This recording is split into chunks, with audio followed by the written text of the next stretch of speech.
Halo kawan-kawan, selamat datang di dunia bayang.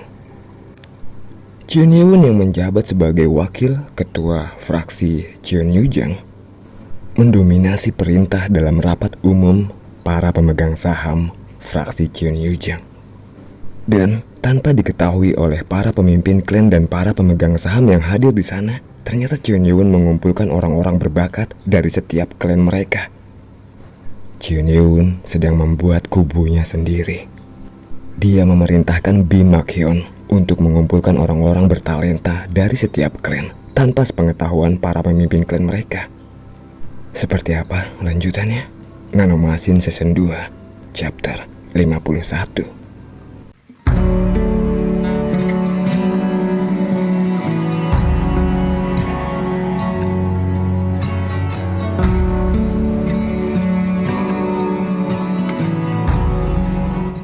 Direktur Hwan, apakah Anda juga terpilih dalam tim Sang Cheonma?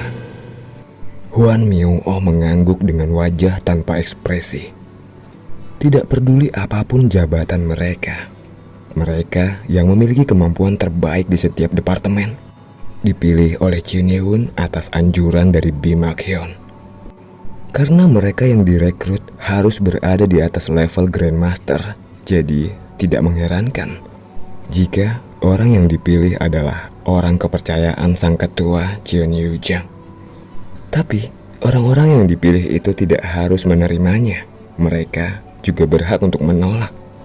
Tapi siapa yang berani menolak ajakan sang Cheonma? Selain itu mereka juga merasa bangga untuk dapat langsung melayani sang Cheonma. Pada akhirnya semua orang yang dipilih menerima ajakan Chun Yun.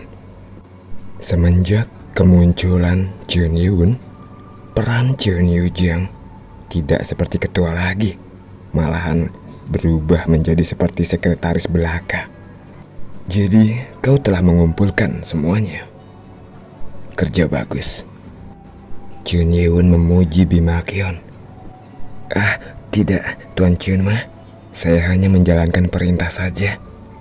Mendengar Chun Yun memuji Bim Mak-hyun, para eksekutif tercengang melihat penampilan Bim Mak-hyun. Sangat disesalkan bahwa mereka tidak dapat memperhatikan orang seperti itu selama ini. Pada saat itu, Cheonryujang membuka mulutnya.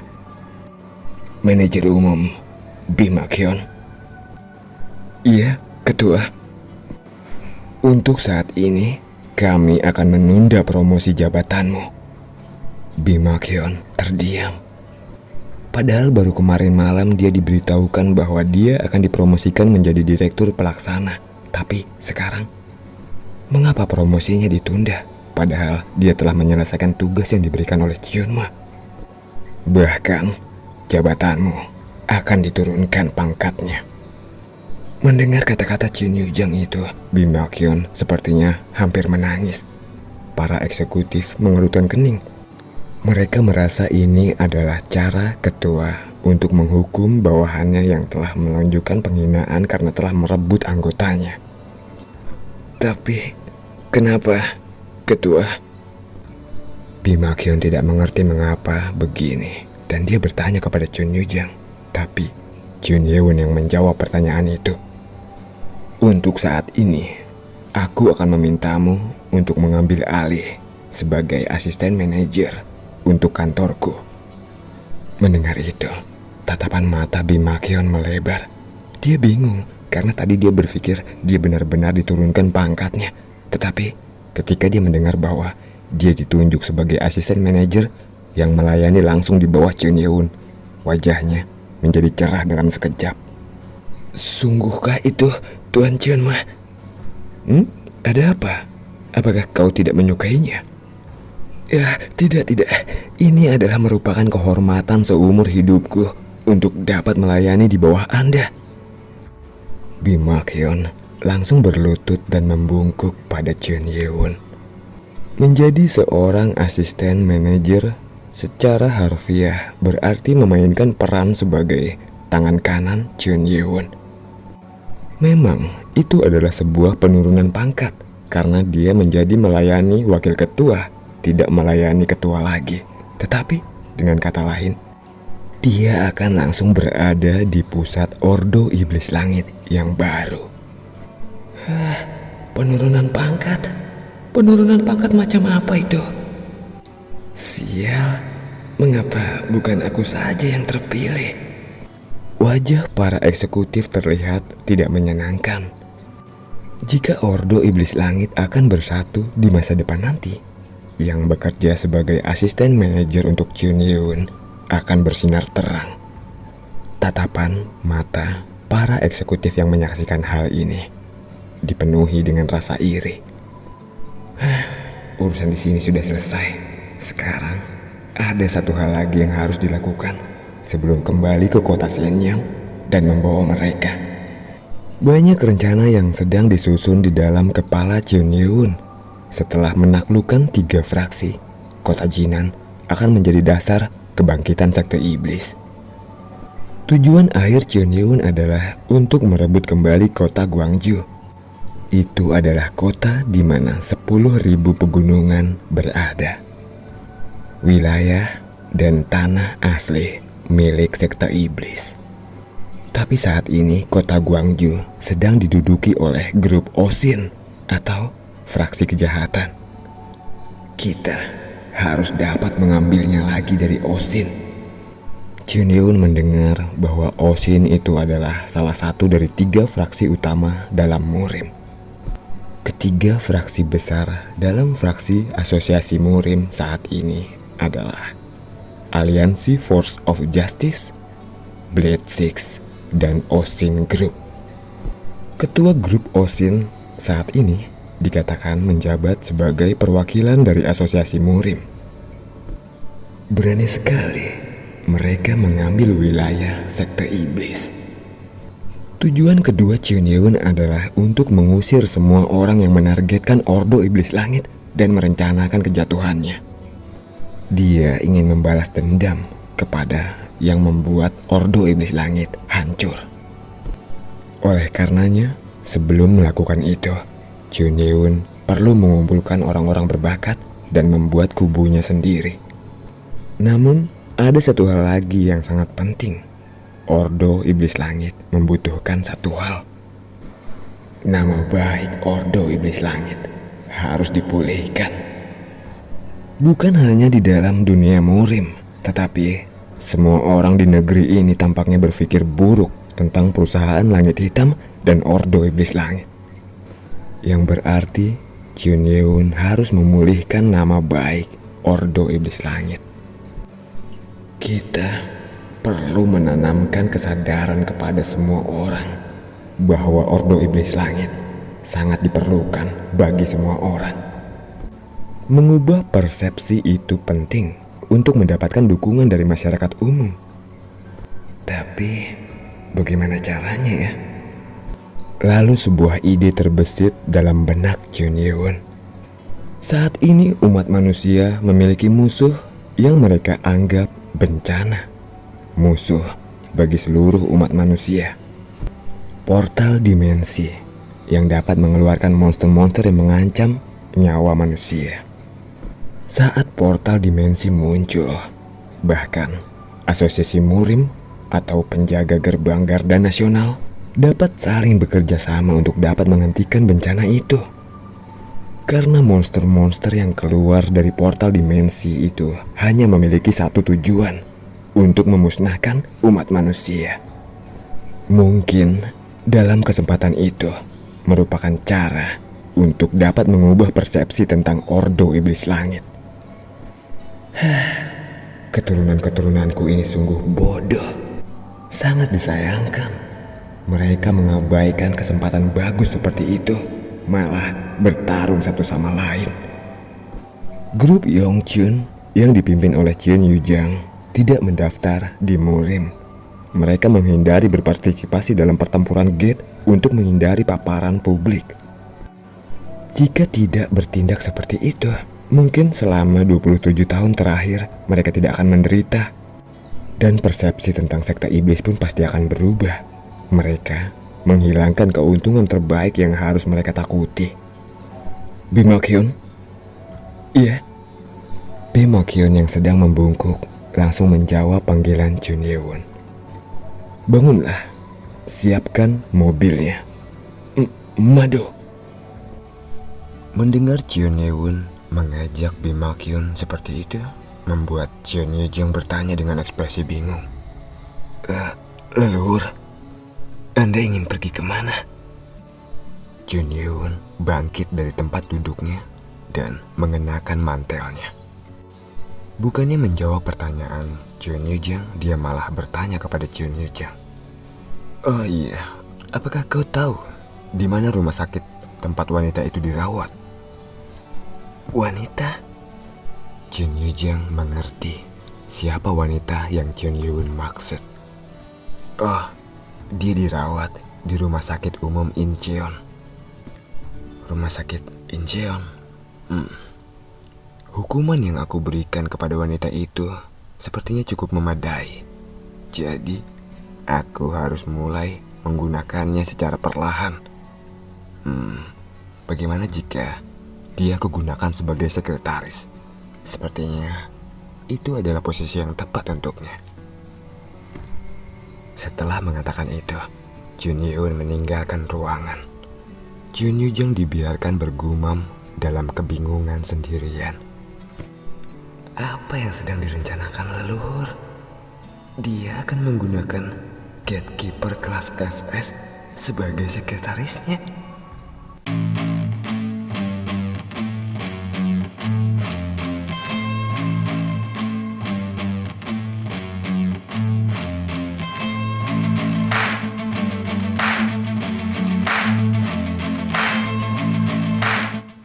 Rumah sakit umum Ilcheon adalah rumah sakit yang berafiliasi dengan grup Yongchun.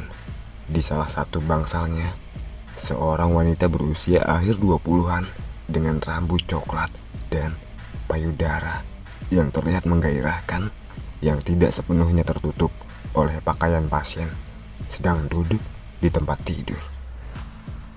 Wanita itu adalah sang gatekeeper peringkat SS, Yu So-hwa, sang penyihir gravitasi. Sepertinya dia sedang melamun. Tatapannya tertuju pada pot bunga di dekat jendela kamarnya. Sebagai seorang gatekeeper peringkat SS, dia setia kepada para pejabat di kota Jinan. Operasi sendi di lengan kanannya berhasil diselesaikan dan lengannya telah disambung kembali. Untungnya hasil potongan itu sangat bersih, jadi perawatan regeneratif saraf berjalan sangat lancar. Lalu Yu So-hwa menoleh ke arah pintu masuk kamarnya. Terlihat di sana ada 2 orang lelaki berjas hitam berdiri di sana. Mereka itu adalah agen keamanan dari grup Yongchun yang mengawasinya. "Anda dilarang dirawat di rumah sakit yang berafiliasi dengan Pertahanan Nasional. Jadi, sebagai gantinya, kami akan mengatur Anda agar Anda menerima perawatan di rumah sakit kami. Namun, tolong tahan kata-kata Anda kepada pengunjung Anda." Itu adalah kata-kata Bim Mak-hyun yang dia ingat. Maksud dari kata-kata Bim Mak-hyun itu adalah peringatan kepada Yu So-hwa agar tidak mengungkapkan bahwa dia sekarang bekerja di bawah Jun Ye-won. Sekitar 1000 bom nano telah disuntikkan ke tubuhnya. Mengapa aku berakhir menjadi seperti ini? Walaupun dia memiliki kekuatan super peringkat SS, tidak mungkin dia bisa mengeluarkan bom nano di dalam pembuluh darahnya. Dia terus berpikir bagaimana caranya untuk melarikan diri. Namun ada agen yang menjaganya di sekitar seluruh rumah sakit. Sebenarnya aku bisa saja membunuh mereka semua. Dengan kemampuannya, bukan hal yang mustahil untuk membunuh semua agen yang menjaganya. Tetapi, jika dia mulai bertindak yang aneh, mereka pasti akan menghubunginya. Sial, jika aku melakukan itu, monster kejam itu pasti akan meledakkan bom nano dalam tubuhku. Saat dia memikirkan cara untuk melarikan diri, terdengar suara ketukan di pintu kamarnya. Karena ketukan itu, pintu terbuka dan seorang lelaki berjas hitam berkata, "Anda memiliki pengunjung. Biarkan mereka masuk." Tidak lama kemudian, 3 orang masuk. Seorang wanita berusia di akhir 20-an dengan rambut pendek dan kacamata merah, bersama dengan 2 orang lelaki berpakaian kasual seperti mahasiswa. Yusohwa memandang wanita berkacamata merah itu. Pintu tertutup. Salah satu dari 2 lelaki itu meletakkan telapak tangannya di pintu. Lalu wanita berkacamata merah itu berkata, "Seluruh suara dalam ruangan ini telah kami blokir, jadi kau tidak perlu khawatir." "Aku tidak menyangka kau akan datang ke sini, Hyeon." Tampaknya kedua wanita ini sudah mengenal akrab satu sama lain. Lalu wanita berkacamata merah itu menjawab, "Wow, ketus sekali. Kau masih saja kasar seperti biasanya. Aku kesini hanya untuk memastikan, benarkah penjaga gerbang kelas SS telah dikalahkan?" Kapan sainganku menjadi begitu lemah? Mendengar ledekannya itu, Yusohwa hanya tersenyum sinis. Hyeon, wanita yang berkacamata merah, adalah penjaga gerbang kelas S. Dari dulu dia menganggap Yusohwa sebagai saingannya. Yusohwa juga mengakui kekuatannya itu. Dia memiliki kemampuan yang berbahaya, bahkan untuk melawan peringkat SS. Sudah, kita tidak punya waktu. Hyeon lalu menoleh ke arah lelaki yang menaruh tangannya di pintu. Sementara itu, lelaki lain mengeluarkan remote kecil dari lengan bajunya. Hyeon tersenyum sinis. "Aku akan membuatmu berhutang satu hal padaku.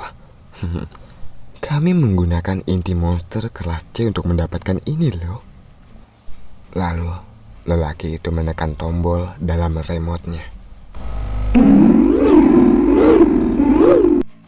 Suara ultrasonografi lumba-lumba bergema di telinga. Setelah sekitar 10 detik berdering, lelaki itu mematikan remote-nya. "Yap, semuanya sudah selesai deh. Sekarang bom nano telah dihapus. Jadi, ayo kita pergi dari sini." Remote itu memiliki fungsi untuk mematikan bom nano dalam tubuh seseorang. Perangkat itu mengirimkan frekuensi kode yang menghentikan bom nano di tubuh Yusohwa. Wajah Yusohwa menjadi cerah mendengar kata-kata itu. "Benarkah aku tidak akan pernah melupakan hutang ini?"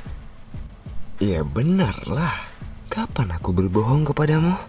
Jadi sekarang ayo kita pergi dari sini. Jika ada yang mengganggu, mungkin saja kami akan menghancurkan semuanya." Kau tidak bisa melakukan itu." "Hah? Mengapa?" "Jika kita melakukannya, dia akan segera dipanggil." "Dia? Apakah kau ini sedang membicarakan tentang orang yang membuatmu menjadi seperti ini?" "Iya." "Hah? Kau sampai ketakutan seperti itu? Aku tidak tahu seberapa hebat dia. Tapi, apakah kau tidak tahu kekuatanku? Hah? Selama dia masih seorang manusia." Sudah, ayo keluar." Kau ini benar-benar wanita yang tidak tahu berterima kasih. Seenaknya saja mengabaikanku." Pada saat mereka membuka pintu, kedua agen yang berjaga di luar pintu terkejut karena Yusohwa ikut keluar. "Mau kemana kau?" Mendengar pertanyaan penjaga itu, Hyeon tersenyum dan berkata, "Bunuh rekanmu." Apa maksudmu?" Penjaga yang bertanya itu bingung dengan maksud dari kata-kata Hyeon. Tapi tidak lama kemudian, rekannya yang berada di belakangnya segera mengambil pisau dari sakunya dan menikamnya dari belakang. Mengapa kau menikamku? Penjaga yang ditikam itu terkejut, tetapi rekannya malah mengeluarkan pisau lagi dan menusuknya lagi dengan kejam.